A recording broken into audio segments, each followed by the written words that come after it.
Okay, I am a huge space nerd, okay? So am I. Most of my tattoos are space-related from Voyager 1 on. I knew when I was backstage that I needed to, like, come up with very smart, engaging questions for you. You've been to space twice, and so I wrote a bunch of them down, but I just got to ask you how cool it is to go to space. It is awesome? It's pretty cool. Yes! It's really cool. Yeah. I would say the coolest part, though, of it was getting a chance to spacewalk. You know, it's pretty cool inside the spaceship. You're doing some work and looking out the window, floating around. It's kind of cool. But you go outside in a spacesuit. Now the whole world opens up to you. You can see the planet and how beautiful it is. And when I first saw the planet from a spacewalk, you can kind of see it in its entirety. You see the curvature of it. And I thought to myself, it's so beautiful. It's more beautiful than human eyes can withstand. I shouldn't be looking at this. And I actually turned my head. Don't look at it. And then I said, you idiot, of course you're supposed to look at it. What else are you going to get here? So I looked again, and I just got overcome with emotion. I started to tear up a little bit, Cal. Yeah. And then I got petrified because if you introduce water into your spacesuit, it could cause a problem, and there would be an investigation, and I'd have to admit that I was crying. And there's no crying in space. Your friends will make fun of you. But the third time I looked, the thought that went through my mind was, this is a view from heaven. This is a heavenly view. And then it was replaced by another thought, which was, this is what heaven must look like. Wow. I think we're living in an absolute paradise. You can also see the thinness of the atmosphere. You were talking about global warming. You know, that atmosphere, that thin line, if you think of the Earth as an onion, that top thin layer of the onion is the size relationship of our atmosphere to the rest of our planet. That's the only thing that's keeping us alive. You know, you look the other direction, you see the Earth here, and you look out here and you see the darkness. Kind of cool, you see stars. We checked out the neighborhood, man. We got nowhere to go. We've got to make this planet work. When you're up there, look, you gave me chills when you were talking about that. When you look at the world, I think most of us, you know, we feel like things are kind of shitty right now. You know, there are a lot of problems. Yeah.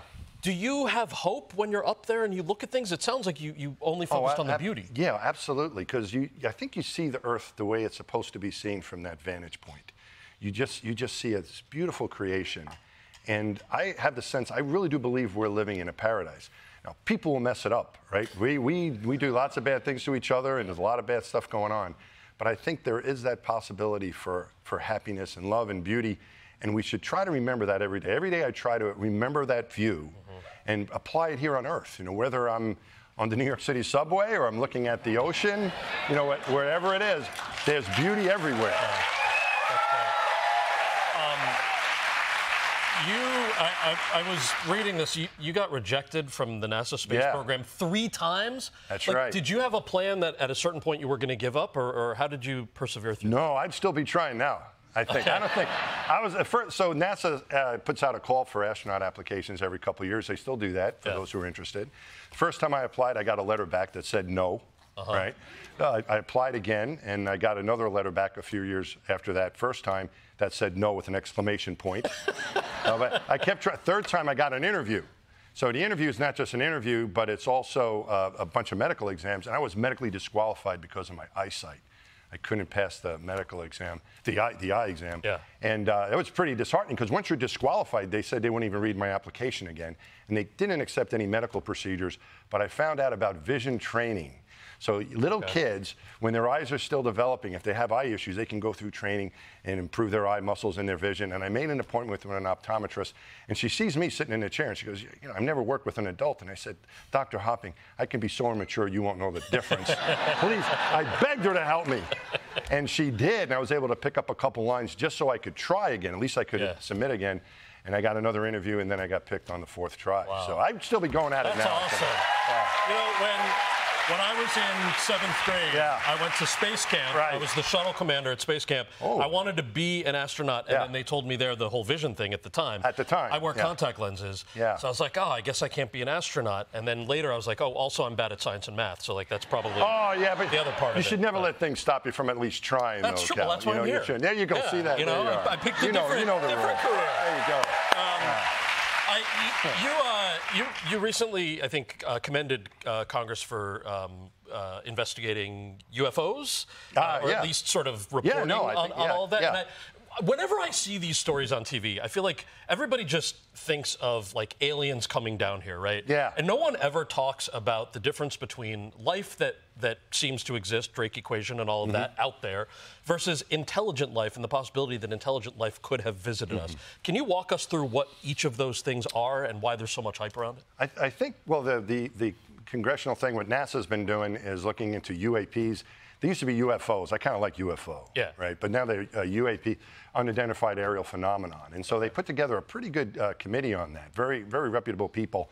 And they came up with the finding that about 95% of the sightings can be explained, but there's still that 5% we don't know what it is. That doesn't mean it's ET coming to visit. Yeah. You know, it's probably a weather phenomenon or maybe some other aircraft they don't recognize or a drone or something. So I think it's good they're trying to find out what that 5% of whatever they don't know is yet that's flying around here. The intelligent life versus the signs of life, the intelligent life is like ET showing up. There's no real evidence of that happening yet. Okay. And we don't really have the ability to go that far to find anybody. So they got to come find us. We need, you know, they need, whoever it is, they've got to come and find us. I think that day will probably happen sometime. It hasn't happened yet. But the search for life, even within our own solar system, which I find very intriguing, we thought that, like, for example, the way out at the end of our solar system, some of the moons that are out there around Jupiter, we thought they were just frozen blocks of ice. And what we find is that they're warmer than we expected, and there's probably oceans underneath that ice. And we think that life began in the oceans here on our planet. So who knows what could be going on there? Probably not any real life that we would think, or intelligent life. But even just those building blocks being that close to us, I think gives us hope that there's probably somebody else out there. There are billions of galaxies with billions of stars in each, most of which have multiple planets orbiting around those stars. I think, I can't imagine we're the only ones here in the universe, but we still haven't found each other yet. That's really exciting. I mean, I hope we do in our lifetime. I'd be very excited when that happens. That's going to be big news. I wanted to ask you, huge news. I mean, I was secretly just hoping you roll in here like, all right, let me tell you something. No, I don't have anything. In the program, I can tell you what I saw. Yeah, no, I wish I could. No, I have nothing like that. Oh, that's fine. Well, fine. Big news, man. I think it's going to be hard to cover that one up. You know, I think it's going to, we're going to find out about it. Yeah, we'll know when we know. I agree. I am not going to ask you, how do you poop in space? Because that's childish. Yeah. I am going to ask you, how do you poop in space? Because I'm genuinely interested. Yes. It's actually a pretty interesting process and requires a lot of training. Really? So, yeah, we would get trained. Okay. So, it'd show up on your schedule when you're going to fly in space. You get rendezvous training and robotics training in space. And there would be potty training. That's what they called it. Really? Potty training. And we had the space shuttle toilet that we would get trained on. And in the simulator, in the little training facility we had the real toilet that you could actually practice pooping in, because you want to practice everything. Yeah. And we also had another toilet next to it that you wouldn't poop in. That was used to practice alignment, because the key for pooping in space was hitting a very small target. It's not a big flush toilet. Okay. It's a little opening, and you like open this little window to it, and you look down. It's very small, so you've got to be properly aligned. Okay. Okay. So to practice that, this is when the instructors would leave the training area. You'd lock the door. Yeah. There was a camera inside of this training. Oh, come on. Just looking at your hole? Look, I don't have nothing for you on aliens, but I've got this. Okay? This is the truth. These are the real deep, dark secrets at NASA. They want you to talk about UFOs because they don't want you to know about this stuff. Okay? Right. So this is real stuff. Okay. So you have to, with this camera looking up, right, you have a short circuit TV right there, a little TV, and you practice your alignment to make sure that you're right in the center of where that opening is. And then the instructors, what they told us was, memorize that body position. Because when you get to space, you can't like see what's going on. There's not going to be a camera down there. You have to. So what I remember was I'm riding a chopper.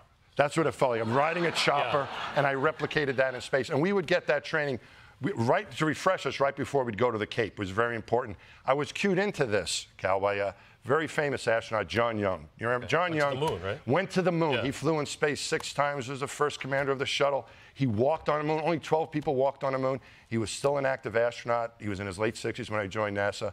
I'm flying in a T-38 with him, just the two of us. And we got to know each other, and I asked him, what was the moon like, John? I finally worked up there. What was it like on the moon? And he says, Mike, I tell you, the best thing about it is you can finally take a shit. Right?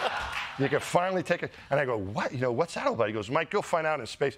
You know, your gravity helps us with our digestion, and you're floating around in zero gravity for a couple of days, and you just can't move anything.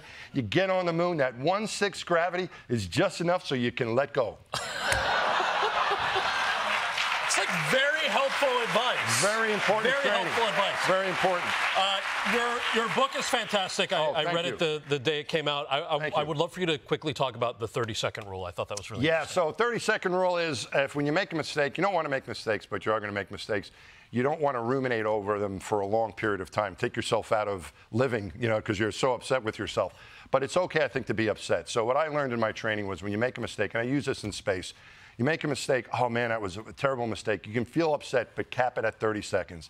So 30 seconds to beat yourself up, call yourself names, just be brutal to yourself. Don't vocalize any of this because you'll scare the people next to you. Just keep it internally. But after that 30 seconds is over, it's over. You've had your little rant. It's time to move on. I had an acting teacher who had a similar rule. She would say, if you screw up an audition, and you will screw up many, give yourselves 24 hours to get over it. Because, you know, we're like super dramatic. Actors are crazy. We're just crazy, right? So you'd go 3 weeks beating yourself up over something. She's like, no, 24 hours. It sounds like the 30-second rule is like perfect for actually smart scientist people. The rest of us are too self-absorbed. We need a full 24 hours. So thank you for sharing that. Try the 30 seconds. Yeah, I'm gonna try that. Mike Massimino, everybody. Moonshot is in bed.